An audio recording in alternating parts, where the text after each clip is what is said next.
My name is Andrew Doyle. Join me every Sunday evening at 7 p.m. for Free Speech Nation. This is a show where we address current affairs and news stories of the week with the help of two wonderful comedian panellists. I brought in comics because I want to give it a lighter edge, and also they work for less. See you there.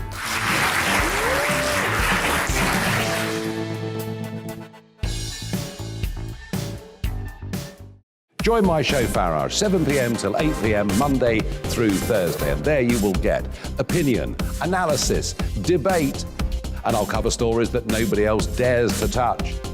And then for the last 15 minutes, talking pints. We're over a drink. We have a civilised conversation with someone.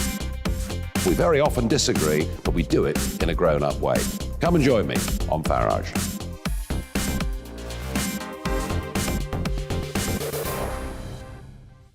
I'm Colin Brazier. I've reported from more than 70 countries around the world, covered wars from Afghanistan to Iraq, from Lebanon to the Balkans. I'm trying to bring that experience, that feel for events, to the studio. And something else, I'm ready to give an opinion. Today's stories with a spark. Brazier from 8 p.m. weekdays on GB News.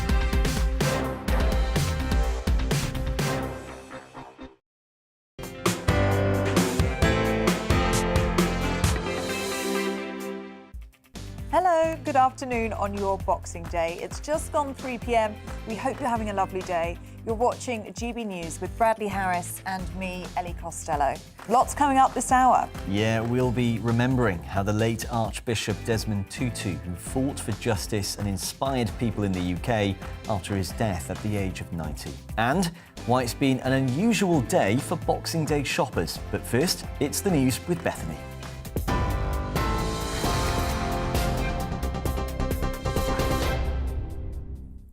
Good afternoon, I'm Bethany Elsey. This is your news at 3 o'clock. Tributes are being paid to South Africa's Archbishop Desmond Tutu, who's died at the age of 90. The Nobel Peace Laureate, who helped end apartheid, is being remembered for his humour and right to reconcile a divided nation. The Prime Minister, Boris Johnson, described him as a critical figure in the struggle to create a new South Africa. The country's president says his death marks another chapter of bereavement in the nation's farewell to a generation of outstanding people. A spokesperson for the family says they're coping well. We have all been praying that his maker takes him, because he's given us 90 years of his life. And he was very frail in the end. And so we, as the family, really make peace with the fact that we should let him go. Tens of thousands of airline passengers have been hit by flight cancellations over the holiday weekend.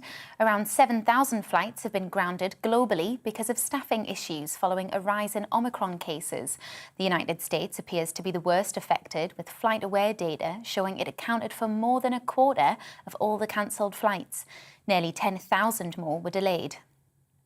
New COVID restrictions have been reintroduced across the UK's devolved nations to try and curb the spread of COVID. In Scotland, 1 metre social distancing has been reinstated at large indoor events. Attendance is also limited to 100 people standing or 200 people sitting. In Wales, the rule of 6 applies to pubs, cinemas and restaurants, where face masks must be worn and contact tracing details will be collected. And in Northern Ireland, indoor standing events are now banned and nightclubs closed. The rule of 6 and 2 metre social distancing applies to indoor public spaces. While the Prime Minister hasn't announced any further rules beyond Plan B for England, it's understood a government meeting is yet to be scheduled, but Number 10 hasn't ruled out the possibility that it could take place tomorrow. Meanwhile, a source close to the Education Secretary has confirmed schools will be kept open throughout January. And the number of people getting their first COVID-19 vaccine jumped by 46% in the third week of December. Over 220,000 first doses were administered in England in the week up to the 21st. That's a record high. The number of 18 to 24-year-olds receiving their first jab increased by 85%, and there was a 71% increase for those aged 25 to 30. In other news, 2 Save the Children workers are missing after government troops in Myanmar killed more than 30 villagers. Soldiers rounded up people, including women and children, before shooting them and burning their bodies. Myanmar's military says those killed were terrorists with weapons from opposition armed forces. In other news, figures show the Scottish Ambulance Service has spent more than 70 days dealing with hoax calls in the past 8 years. More than 4,000 were defined as malicious. The service says hoax calls can put lives at risk by taking up valuable resources which are needed to respond to life-threatening situations. And pubs and clubs could enjoy extended opening hours to celebrate the Queen's Platinum Jubilee next year. Under new government plans, venues across England and Wales will be able to serve customers for 2 extra hours on the bank holiday weekend. The Queen will celebrate her 70th year as monarch on the 5th of June. You're right up to date. We'll bring you the latest headlines in an hour.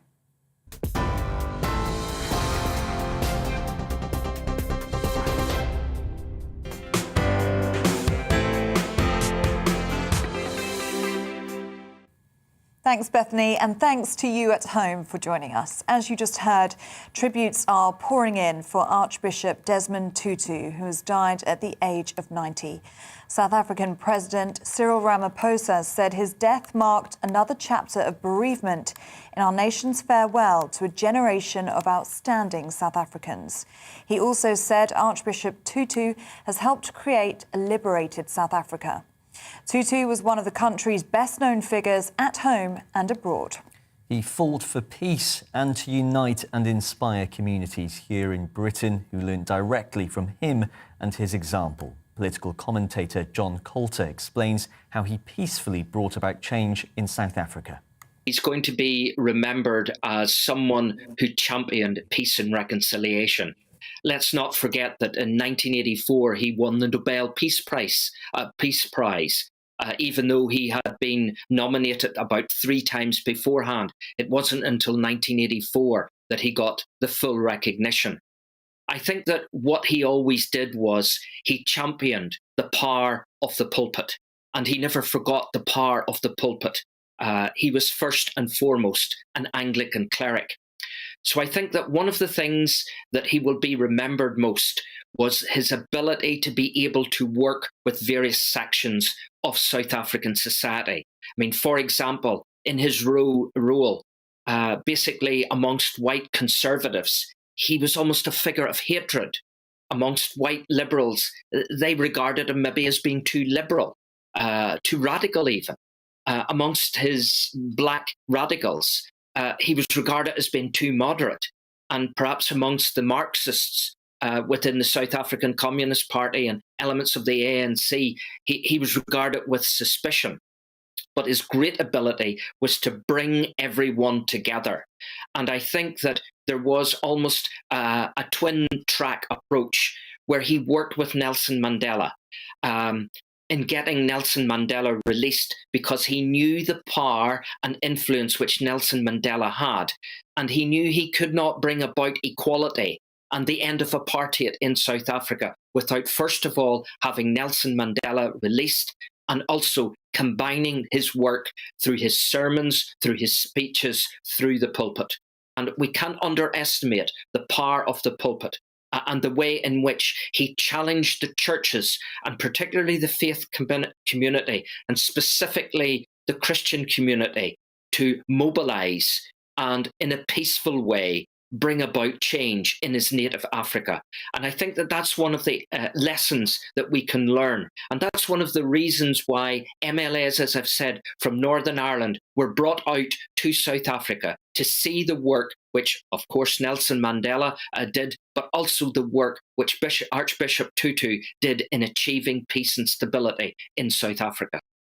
That's John Coulter there, reflecting on the legacy of Archbishop Desmond Tutu, who has very sadly died at the age of 90. Now, it's been another challenging year for many, and in light of the hard work of their staff, some retailers have decided that their stores will remain closed today on Boxing Day, one of the busiest shopping days of the year. Yes, next, Morrison's and Marks and Spencer are just a few that won't be opening their stores today. Our East of England reporter Amelia Harper has been in London for us today.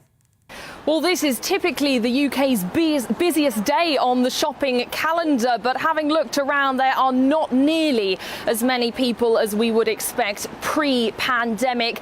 Earlier in the week, we topped over 100,000 COVID cases in the UK, and it seems that this Omicron variant, which has hit London particularly, is stopping people from coming out. It seems that the typical rush for these Boxing Day sales is being hit by the Omicron variant. Normally, these streets would be packed, but as you can probably see behind me, that is not the case. What's happening with footfall, though, in central London? Well, the latest data we have is for Christmas Eve, and footfall in central London was 30% down on the previous Friday, which is not so reassuring for retailers. It's hit London particularly badly. That saw the worst drop in the UK, but other parts of the UK saw a footfall drop of about 10%. So still not a great picture across the rest of the country, but in some good news for retailers, online footfall increased by 14%, which is sort of parallel really to what we are seeing, a real push and a move to online shopping. A new survey by Barclaycard Payments has found that people in the post-Christmas sales are set to shop from home, but they are going to be spending more than what we would normally see in previous years. They're going to be spending £245 on average. That's an £85 increase from last year. But we know that Rishi Sunak, the Chancellor, has pledged £1 billion of support for hospitality and leisure. However, not much was pledged for retail. And on days like today, when we are waiting to possibly hear of further restrictions, they were ruled out before Christmas. But Boris Johnson said that they may want to bring in some more after Christmas. I'm sure retailers on high streets like this will be slightly concerned if that is the case. Amelia Harper reporting for us earlier. Now, the government will reportedly hold crunch talks with energy industry bosses on Monday in a bid to address rapidly rising wholesale gas prices. It's after warnings that bills could skyrocket to £2,000 a year. Well, yesterday, Lois Perry, a broadcaster and director of Car26, a climate campaign group, Benny Pizer, the director of Net Zero Watch, and Laurie Laybourne-Langton, an environmental policy researcher, spoke to GB News about their thoughts on if we are in an energy crisis and do we only have ourselves to blame. We have experienced high prices for a while now, and it looks like those are set to increase, and that could have a pretty severe impact, particularly on the most vulnerable households in the country. For many people, I think it has been a crisis next year if they go as high as we fear, and I think we definitely could describe the situation as being a crisis. Oh, it's entirely the fault of the government. Gas production in the UK has declined by 60% in the last 10 years. We're sitting on massive amounts of natural gas, but the government is essentially banning the development of shale gas. The gas prices in the US are a tenth of what they are here. So in other words, it's 10 times more expensive here. And simply because Boris is not willing to extract our own natural gas resources. He is so dogmatic about policies that he's essentially turning Britain over to to Russia's demands. It's crazy. We should use our own natural gas, but the government has to get a grip and realize that unless they bring down the cost of energy, they will essentially commit political suicide. And Lois, I mean, as I mentioned earlier, COP26 was a very big event, and so much talk about fighting climate change and moving to net zero rapidly. Is some of these crippling energy prices something to do with the rush to net zero? Yeah, absolutely. I agree with every single word that Benny's just said. And, I think Laurie probably knows in his heart that Benny's absolutely right too. And it's very disingenuous for him to not even mention the rush to net zero just then. But, we're rushing towards green policies and net zero with no consultation on the public whatsoever. And the public want to be consulted. Well, we all know the phrase dogs are forever, not just for Christmas, but year on year, rescue centres across the country prepare themselves to be inundated with unwanted animals come January in New Year. Very sad, isn't it? Well, whether the owners have underestimated the responsibility of a dog or the festive period has placed unforeseen pressures on the purse strings, every year more and more dogs end up in shelters after Christmas. Our Wales reporter Lily Hewitson has more. With doe eyes and an infectiously waggy tail, on first glance, Scooter would be the perfect Christmas gift for a loved one, but with multiple health complications, his adopters will need to be patient and loving. Four-legged friends are a popular choice of present at Christmas, but this means dog shelters like Hope Rescue have an extremely busy January, sadly having to rehome unwanted animals. Sometimes people overestimate the work that goes into looking after a puppy, and other times they simply become too expensive. We always see an increase in the number of strays that come into us in January and the number of owners who are ringing us for help. Now, sometimes that may be an owner who has purchased a dog over the festive period and can't cope, but more often than not, we're seeing that it's people whose situations have become perhaps more desperate over the festive period, perhaps money has become more tight, they're struggling with vet bills, or potentially even the stress of that festive period. People are feeling a bit lower and then they're struggling more with their dog's behaviour or their circumstances changing. So we certainly see a big increase in the demand on our services in the new year. I think potentially a lot of low welfare breeders do a lot more breeding towards the Christmas period. That's people who are breeding more for profit, not for welfare. And then the trap that some people fall into is because they are desperate to get a puppy for Christmas, they perhaps buy a dog that isn't quite suitable for their environment, and then it's quite a stressful time of year anyway, busy. That's quite difficult for a dog to adjust to a home during that busy time of year, and I think then it's a little bit of a perfect storm in a lot of ways. Maybe Father Christmas left a puppy for you under the tree, but how can you make sure it feels happy and safe in their new home? So obviously it can be quite exciting if someone has gone and done that for you. So I think the biggest thing to remember is that the dog itself doesn't know it's a present. So as far as the dog's concerned, they're in a new environment, so treat it nice and calm. So don't kind of overhandle them. The first instinct is to go in and cuddle them and kiss them all over, but actually that's going to be really stressful for the dog. So allow them to kind of come around, assess the house, see where they are, and again, keep everything nice and calm, so don't kind of overwhelm them with lots of things happening around them. So if you're tucking into a turkey with the help of a new puppy today, make sure you're ready to give them a home for life. Lily Hewitson, GB News. Well, that's it from Ellie and me. Have a fantastic rest of your Boxing Day. Coming up this hour, it's the best of this year's Uncancelled. But first, Ellie, how's your weather? It's time to remind ourselves there's always another winter. Canary Islands sponsors the weather.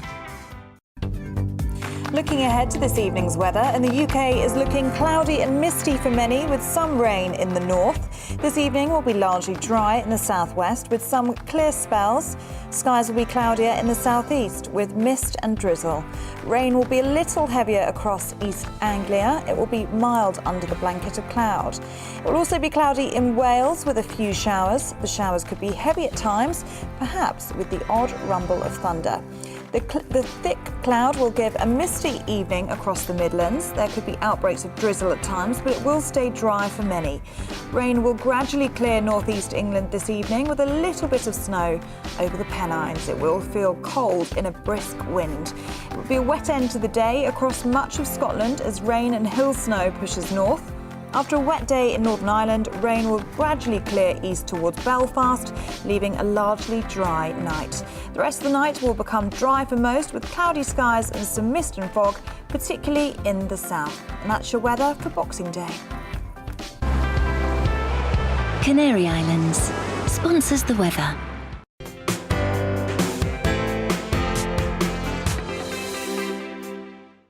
You're watching GB News live across the UK and the world on our digital stream. GB News is Britain's news channel. We are the UK's home of discussion and debate.